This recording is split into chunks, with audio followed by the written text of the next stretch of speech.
Ecco, Assessore, perché è così importante questa iniziativa di monitoraggio dei tetti delle coperture in amianto per la Regione? L'iniziativa di oggi si inserisce all'interno di un'ampia strategia che la Regione ha messo in campo per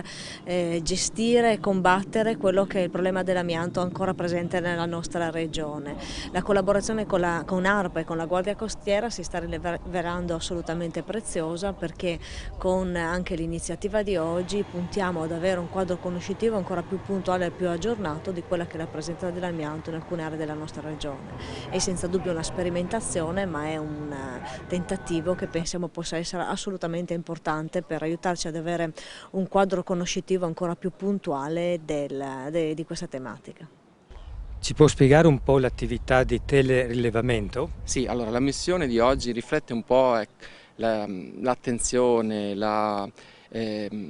e soprattutto anche la coscienza che gli uomini e le donne della Capitaneria di Porto Guardia Costiera hanno nei confronti dell'ambiente. Tutela dell'ambiente significa anche tutelare la salute nostra, e pertanto oggi abbiamo fatto da un anno una convenzione con l'ARPA della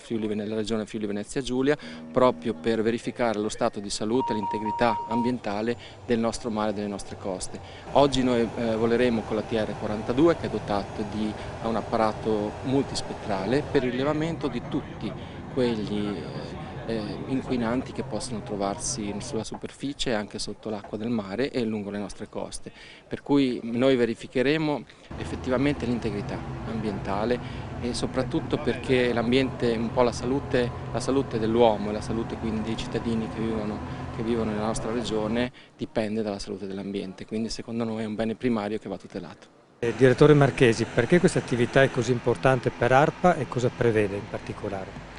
Beh, innanzitutto perché grazie a questa collaborazione con la Guardia Costiera, che dimostra l'intesa che c'è tra le istituzioni nella nostra regione,